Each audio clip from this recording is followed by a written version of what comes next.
Hello students, I hope you all are fit and fine and doing very well in your studies. In last class, we had already learned about aquatic plants and animals. So let's once again start our EVS class, and in this class we are going to learn about some more aquatic animals. So let's proceed our next topic. So students, let's observe the picture of duck and geese. Duck and geese, these birds, they live in water as well as they can easily walk on land also. So let's know about what features they have. Some birds like ducks, geese and swans also live in water. These birds have webbed feet that help them to swim and walk on land.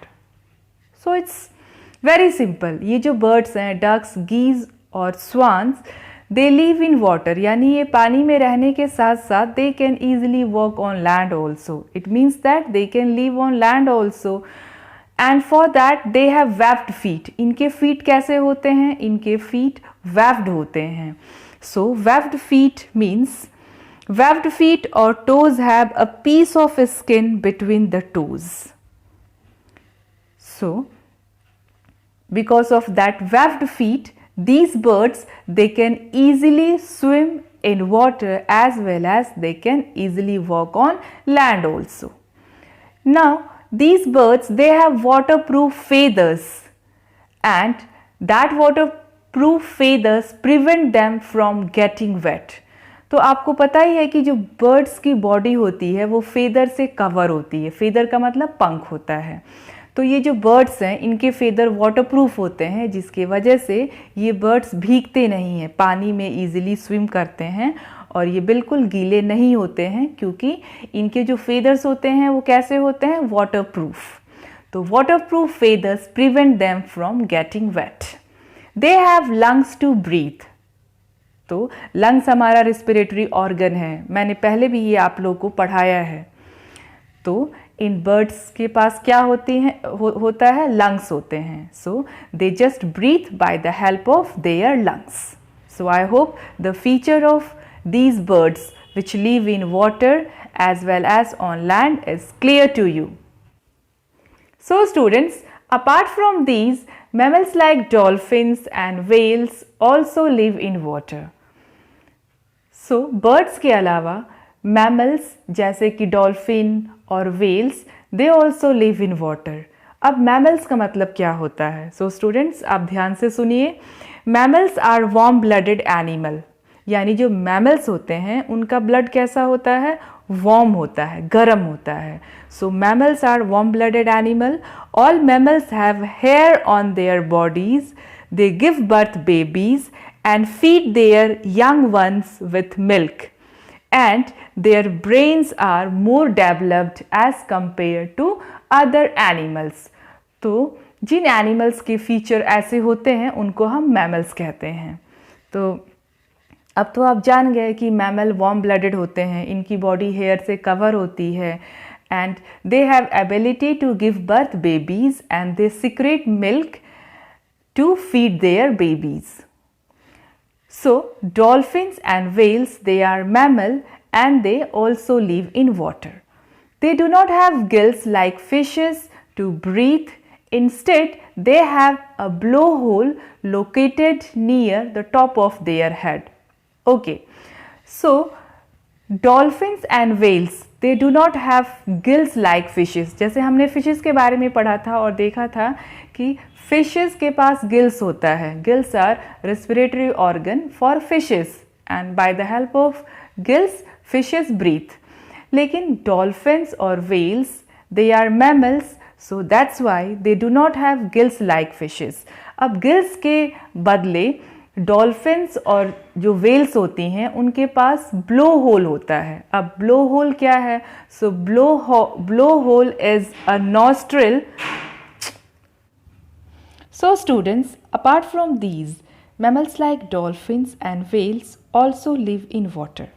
Okay, so अभी हमने birds के बारे में पढ़ा और देखा कि birds like duck, geese and swan, they live in water as well as they live on land also, because they have webbed feet which help them to swim and walk on land.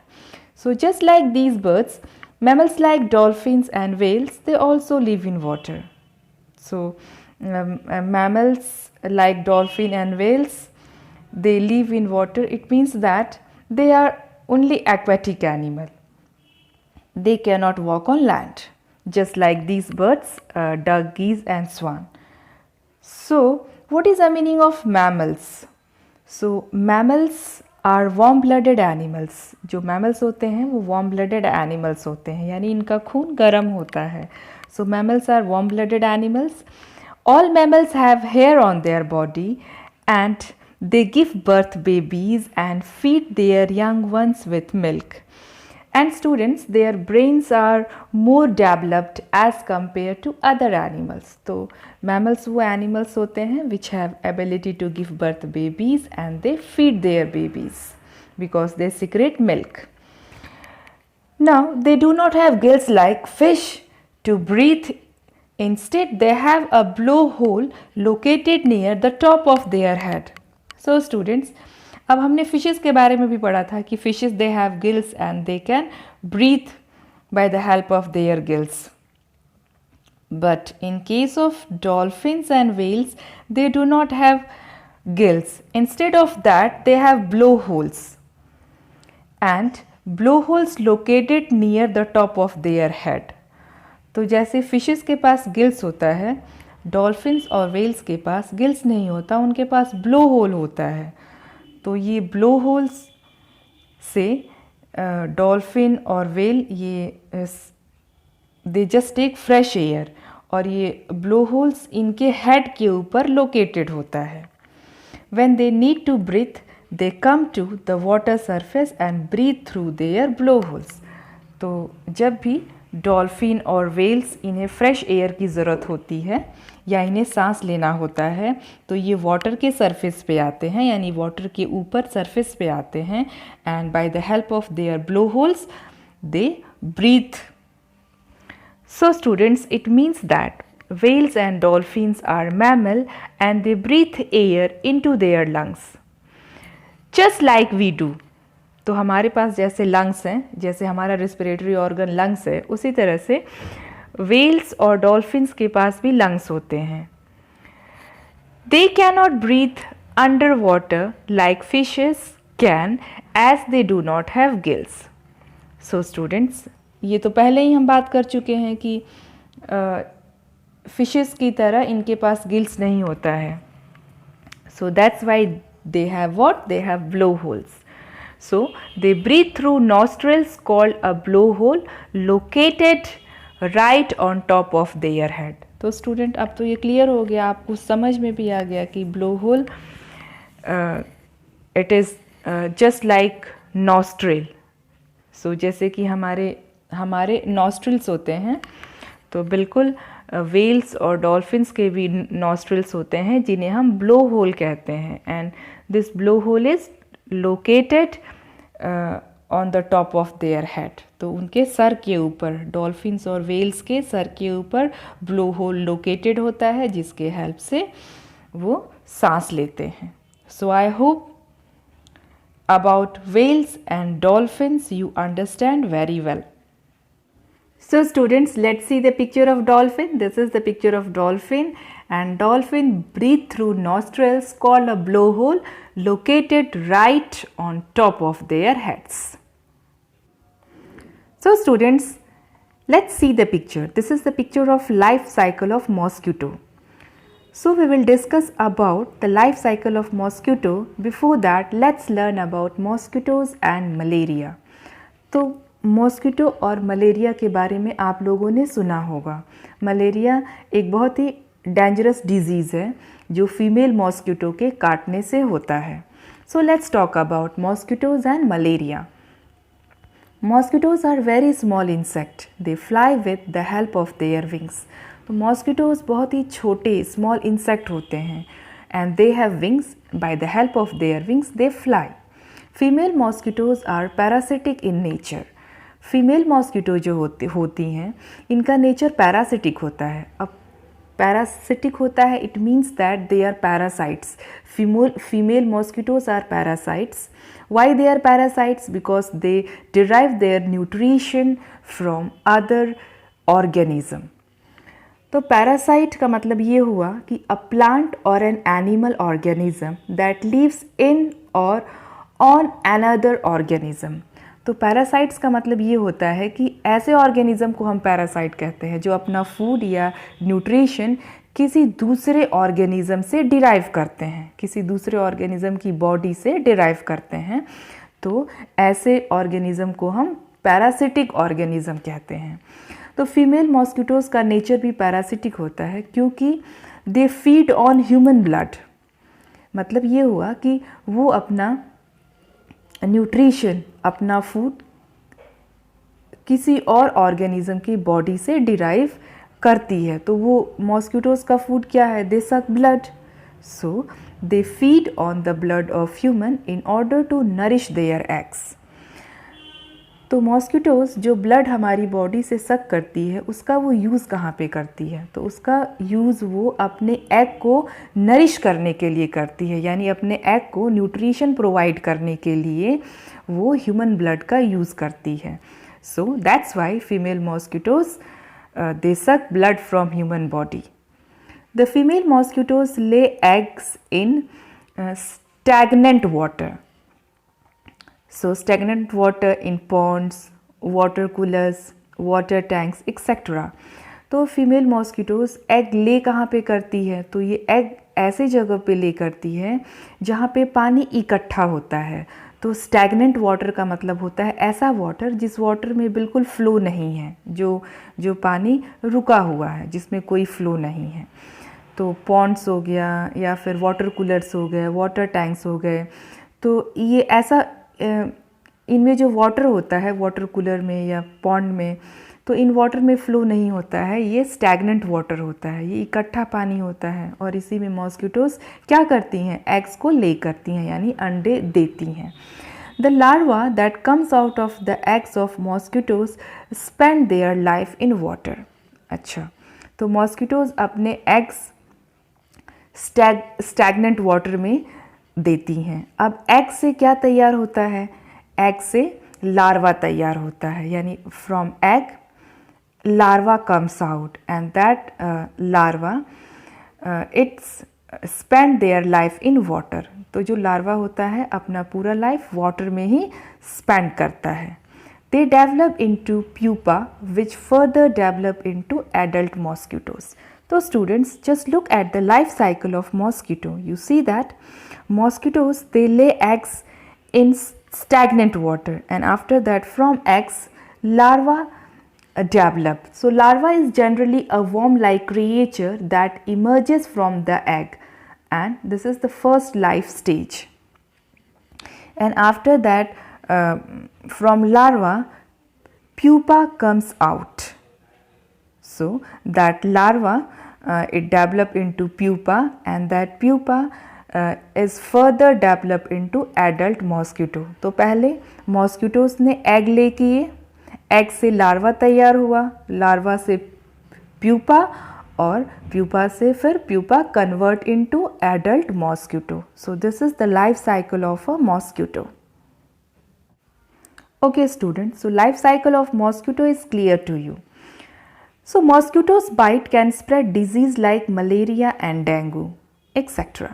तो mosquito के काटने से malaria और dengue जैसी बीमारियां होती हैं. Malaria is caused by the female Anopheles mosquito carrying a malarial parasite. तो मलेरिया जो है वो फीमेल एनोफिल्स मॉस्किटो के काटने से होता है. कौन से फीमेल मॉस्किटो के काटने से होता है malaria? Malaria is caused by the female anopheles mosquito. तो फीमेल एनोफिल्स मॉस्किटो जो होती हैं they carrying a malarial parasite. तो एनोफिल्स मॉस्किटो यानी फीमेल एनोफिल्स मॉस्किटो जो होती हैं they are the carrier of malarial parasite. और जब ये किसी हेल्दी पर्सन को काटती हैं तो उनके बॉडी में मलेरिया का पैरासाइट क्या करती हैं? इंजेक्ट करती हैं. So when these mosquitoes bite a healthy person, the malarial parasite is injected into his or her blood causing malaria. तो यही रीज़न है कि हमें मलेरिया क्यों होता है जब हमें मच्छर काटते हैं। तो जनरली ये फीमेल मॉस्किटो के ही काटने से होता है। तो फीमेल मॉस्किटो जो एनोफिल्स है उसी के काटने से मलेरिया होता है, क्योंकि Anopheles mosquito is a carrier of malaria parasite, and when this mosquito bite a healthy person, the malarial parasite is injected into his or her blood causing malaria. तो किसी भी healthy person को अगर ये Anopheles mosquito bite करती है तो ये उस हेल्दी पर्सन के अंदर क्या करती है, मलेरियल पैरासाइट को इंजेक्ट करती है, उसके ब्लड में मलेरिया का पैरासाइट एंटर कर जाता है, जिसकी वजह से उस पर्सन को मलेरिया हो जाता है। Malaria generally spread during the rainy season, therefore we should take all reasonable precautions to protect ourself from malaria. तो मलेरिया रेनी सीजन में ज़्यादातर स्प्रेड होता है, यानी कि भाई बारिश के सीज़न में, रेनी सीज़न का मतलब क्या होता है, जब बारिश का मौसम हो, तो बारिश के मौसम में पानी जगह जगह पे इकट्ठा होता है, जो भी लो लाइंग एरियाज़ होता है वो पानी से भर जाता है। और आपको पता ही है कि इकट्ठा पानी में जो मॉस्किटोज़ होती हैं वो अपने एग्स को ले करती हैं। तो फिर अब आप समझ ही गए होंगे कि बारिश के सीज़न में क्यों मलेरिया ज़्यादा होता है, क्योंकि ज़्यादा पानी जगह जगह इकट्ठा होता है और मॉस्किटोज़ एग को ले करती हैं। अब इससे होता क्या है कि फिर भाई रेनी सीज़न में मलेरिया फैलने के चांसेस ज़्यादा हो जाते हैं, तो इसलिए हमें वो सारे के सारे प्रिकॉशन लेने चाहिए जिससे हम अपने आप को, अपने सराउंडिंग्स को मलेरिया से प्रोटेक्ट कर सकें। तो first, we should not let water stagnate in और अराउंड आवर हाउसेस। तो सबसे पहले हमें क्या करना चाहिए कि आसपास के एरियाज़ में हमें पानी नहीं इकट्ठा होने देना चाहिए, ना अपने घर के चारों तरफ, ना रोड के पास, कहीं भी हमें पानी को इकट्ठा नहीं होने देना चाहिए, क्योंकि अगर पानी इकट्ठा होगा तो क्या होगा, मॉस्किटोज़ वहाँ पे एग ले करेंगे, जिसकी वजह से मलेरिया ज़्यादा से ज़्यादा फैलेगा। तो मच्छर अगर ज़्यादा होंगे तो what they just it leads malaria, यानी मच्छर ज़्यादा होंगे तो वो हेल्दी पर्सन को बाइट करेंगे और फिर इससे क्या होगा, जो malarial parasite, it means Anopheles mosquito is one of a career of malarial parasite, तो फिर ज़्यादा से ज़्यादा मच्छर फैल जाएंगे और फिर मलेरिया के चांसेस ज़्यादा बढ़ जाएंगे।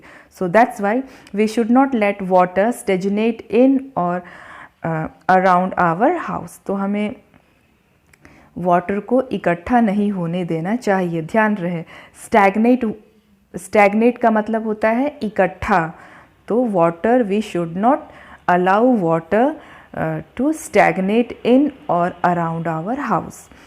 We should keep water coolers empty and clean when not in use. अब वाटर कूलर्स में भी हमें पानी को इकट्ठा नहीं होने देना चाहिए। मतलब ये कि एक तो हमें वाटर कूलर में अगर हम पानी यूज़ करते हैं तो उस पानी को हमें एवरीडे चेंज करना चाहिए, या फिर अगर कूलर हमारे यूज़ में नहीं है तो उसे हमें एम्प्टी रखना चाहिए, यानी खाली रखना चाहिए।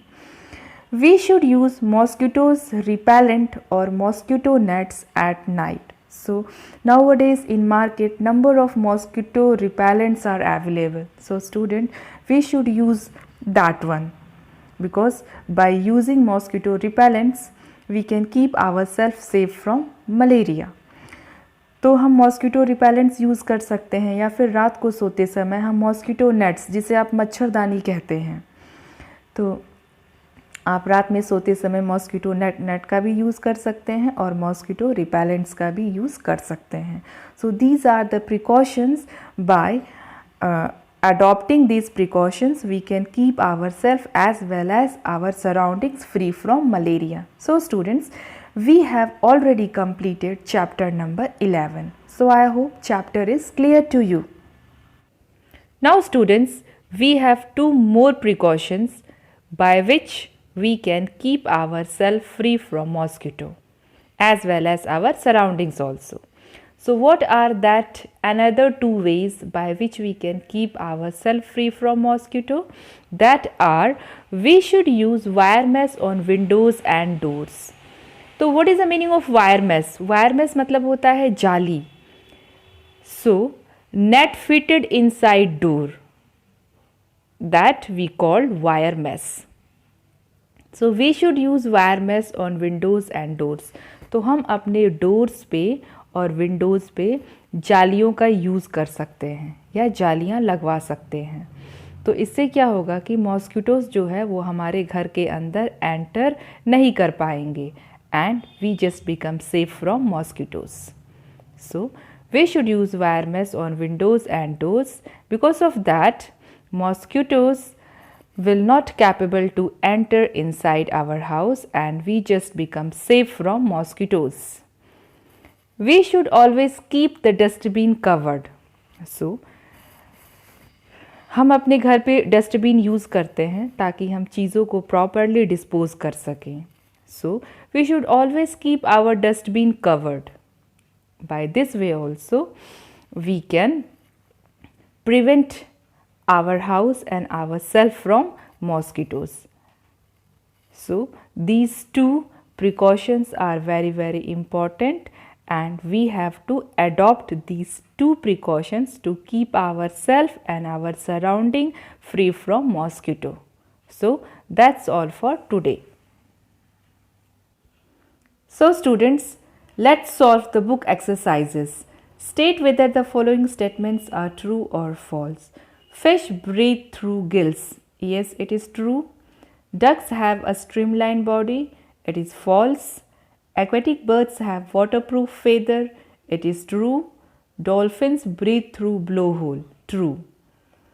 Make a list of animals that live both on land and in water. Also find what special name is given to these type of animals. So those animals that live both on land and in water, we call them amphibians. So amphibians is the special name that is given to those animals which used to live on land as well as in water. So example, we have frog, salamander, toads, newts, etc. are animals that live both on land and in water and we call these animals amphibians. So I hope you understand well. Let's do next exercise, that is tick the correct word among the two given in bold to make a meaningful sentence. The larva of mosquito live in water. Malaria is caused by Anopheles mosquitoes. We should always keep the dustbin covered. So you have to also complete all these work in your book. So students, that's all for today's class. Today we have completed chapter number 11. Do all the exercises which is given in chapter number 11. I will send you PDF for that. So if you have any doubt regarding any topic, you can call me or you can write in group also. So next chapter we will start in next video.